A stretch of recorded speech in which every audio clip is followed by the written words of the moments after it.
Chapter 10. Chapter 10. The next Friday, Melissa had her best friends to tea to show off our new bedroom. She said she couldn't choose who she liked best, so she invited 3 girls, Annie, Nina, and Damonina. That's not fair, I protested. I only had 1 friend to tea. You've only got 1 friend, said Melissa scornfully.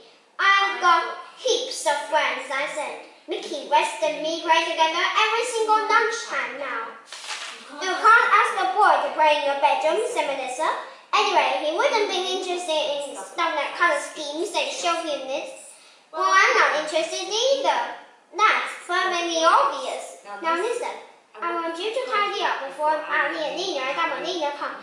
I'm sick of you leaving your socks and knickers in a nasty heap on the carpet. Why can't you put them in the clothes basket? Do you know, you sound just like Mum, I said. And take down that silly Mighty Mark poster. It looks awful. I don't want childish scribbles messing up the place. That's my bit of corkboard, that I said. Yes, all right, but put something noble on. The sort of thing girls your age like.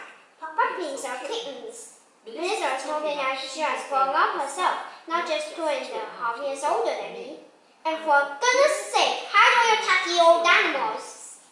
Wilbur still scrubbing my bunk bed, but I hadn't been able to stop jumping out of his kennel. Basil needed to stretch and slither. Polly wanted to give her quadrants a good frapple around the room. And poor half-birds was delicate and needed special loving care in the daylight. I opened my mouth to explain all this to Melissa, but she didn't even listen. Put them in the cupboard, she said, or else you'll be very, very sorry. Now really got my back up. Who was Melissa to start giving me orders? She was only my boy boss's sister. I didn't have to do what she said, did I? I pretended to tidy everything away on Thursday night. Well, I really did put on my underwear in my clothes basket. And then took down my best Mighty Mark poster in the hidden room under my new snibble duvet and caged every poor animal in the shelf in the cupboard overnight. I might just have left them there, and Melissa had been really truly grateful, but she barely said thank you. I don't believe it, she said, rolling her eyes. Wonders will never cease. That's not true gratitude, this is. So on Friday morning after breakfast, when we were going out of the front door, I pretended I needed the toilet urgently. I charged upstairs into the bathroom, grabbed half a dozen items from the dirty clothes basket, rushed into our room, and sprinkled them on the floor over my the cupboard, and then my arm was loose, and then pinned the Mighty Mark back in place, or she belonged. I searched for a pen. As always, I couldn't find one. I seized the lipstick instead, and then Mighty Mark's speech bubble. I hate bossy big sisters with big fat bottoms. Come on, Martina, we'll be late for school, Mom called. Coming, I said, and skipped downstairs. Melissa and Mom were none the wiser. I could hardly contain myself on the way to school. I told J.D. about the fantastic trip I'd made, but she didn't laugh. She looked like she was going to burst into tears. Oh, Marty, Melissa will be so upset. Sure, the bedroom is looking lovely for all her friends.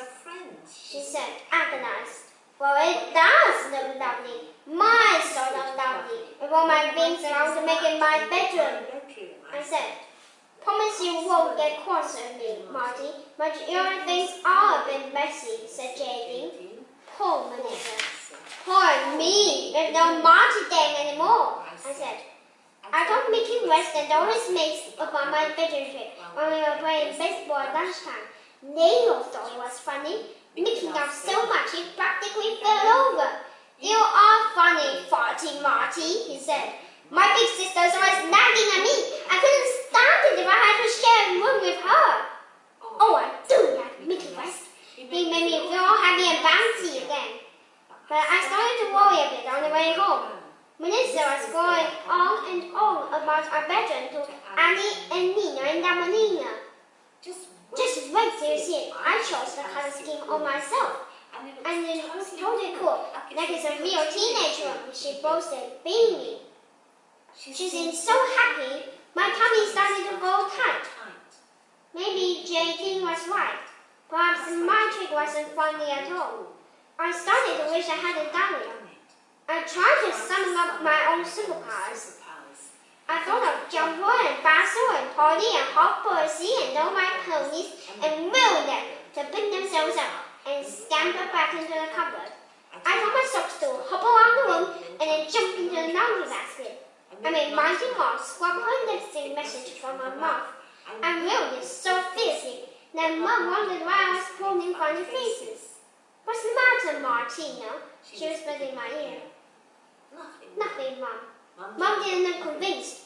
Are you in trouble at school again? No! Are you sure? Don't think to me, young lady. I promise I'm not in trouble at school, I said. I wasn't in trouble at school, but I was going to be in trouble at home. Big time. I tried to shout upstairs when Mum opened the front door. I wanted to roll around the bedroom, putting everything to rights before Melissa and her boring friends set footing it. But Mum caught hold of me. No, you stay down in the kitchen with me. Then Melissa showed the girls her bedroom in peace. She let you have a private time with JD when you first came home from school. But Mum, I just no. You can help me fix a little snack for everyone. You do as you're told. I couldn't even take refuge with that because she was seeing a client in his office. I was forced to follow Mum into the kitchen. I heard a whole lot of screaming from upstairs. It sounds as if they like the bedroom, Mum said happily. My ears were sharper than hers. I heard Melissa squealing too. I knew I was forward. My heart hammered in my chest as I stood in the kitchen, mechanically arranging chocolate biscuits on a plate, while Mum poured 5 smoothies into our fancy glasses. There now, she said, putting them all on her tray. She looked at me. What is it, Martina? You barely said a word since you got out of school. I'm fine, I said in a tiny voice. Are you feeling a bit left out of things? Look, tell you what, we'll carry the tray upstairs to the girls. But I might drop it, I said. Well, carry it carefully. I haven't filled the glasses very full, so they won't spill. Just take your time. I certainly did that. I went down the stairs in slow motion. My ears rang like bats, straining to hear what they were saying. I decided I might just say sorry to Melissa. Nothing elaborate, just sorry I made the room a bit messy. I could clear it up in a trice. Gather my animals, kick my socks under the bed, and snip the poster off the board. The room will be back to rights in 5 seconds. I could do it all as if I really had superpowers, rolling round, and they don't laugh at me and pat me on my curly head and wish they had a funny little sister just like me. They were laughing already. I put down the tray and opened the bedroom door. Annie and Nina and Amanina were sitting on the bottom bunk. My socks were already kicked underneath. My Mighty Mart poster was torn down and ripped in half. Melissa was sitting on the floor in the midst of my animals. Honestly, she is so pathetic, she was saying. I think she's seriously retarded. She just snacks just like a 2-year-old. She thinks this ridiculous object. She seized Basil and waggled him. It's a snake! A snake, I ask you. Anyone can see it's just my mom's old tights. Annie and Nina and Amanina all burst out laughing. Basil hung his head. His own eyes looked at me imploringly. Stop it! I said, bursting into a room. Melissa rolled Basil round and round, making him feel terribly sick and giddy. Give me Basil! I shrieked.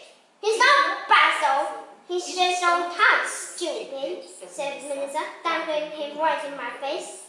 Suddenly, he really looked like Mom's old tights. His face was mortified. Melissa dropped him on the carpet disdainfully and then picked up poor little half Percy. And look at this like a bit of fun, she said, tossing him in the air like a ball. You'll never guess what. Marty stuck the head to one of my hairbrushes and said it was a porcupine. Annie and Nina and Amanina all walked with laughter, clutching each other. Look at this, Melissa carried on relentlessly, picking up Polly. Her poor head flopped down and one wing was crumpled. She just got pulled it out from the back of a cornflake packet. She says it's a real parrot and makes it fly. Funda. She steered the poor pony through the air in a type of Macoya fly. Hang on, it looks dead to me, she said, and she turned the pony upside down, claws in the air. You'll be dead in a minute, I said, springing at her. Oh, hell, said Melissa, pretending to be frightened. She put her hand on my chest, shoving hard, holding me off. It's mighty hard, come to squash me fight over superpowers. Annie and Nina and Amelina practically wet themselves. I lost my footing on the rock and sat down abruptly. Oh dear, have you got your big fat bottom, said Melissa. You shut up, you pig, I said. Oh, little cry, baby, said Melissa. I wasn't crying. My eyes are simply watering with shock. You are such a baby, Marty. Something flashed inside my head. I rolled over, jumped up, and ran over to the bunk beds. Annie and Nina and Amelina all wet themselves. That is a nail. That was a tablet. I snatched up Melissa's pillow and grabbed the Bible from a shadowy hiding hole. You're the baby, I said. You make out you're so grown up, yet you can't get to sleep around your tatty old baby doll. I held the Bible by her neck, swinging her about. Annie and Nina and Amelina all gulped. She's not mine, said Melissa, but she'd gone scarlet. As if she'd smeared her precious lipstick all over her face. It was obvious she was Vivian. Annie and Nina and Amelina all tittered uncomfortably. I barked a triumphant hyena laugh. There! Who's the baby now? I said, turning Barbara around. Then Barbara suddenly became a whole lot lighter. Most of her dropped onto the carpet and sprawled there. I was left holding one of her old withered legs. Oh, I said, stricken. Oh, Melissa, I'm sorry. I didn't mean to break her. We all stared at Melissa. For a moment, it looked as if she was going to cry. I could see her chin wobbling. But then she laughed shakily. She nudged the remains of Barbara with her toe. As if I care about that old thing, she said, and she kicked her under the bunk amongst my dirty socks. Hey, have you seen my Justin Bieber photo? She went on, grabbing it and thrusting it down there.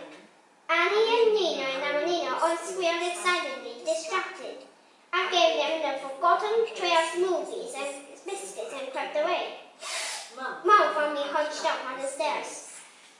Oh dear, you look a poor lost soul. Well, you can't play with that because he's still seeing his client. I think she's a total time waster. I bet she takes him out of gorgeous and never comes back. How about you coming and fixing something with me, Martina? making a trifle? I'm making a shower and hitting on the bowl. Mom was trying to be so nice to me, and somehow it made me feel much worse. After Dad's time had gone on us, he read me a story, doing different funny voices. I huddled up beside him and tried to laugh in all of my faces.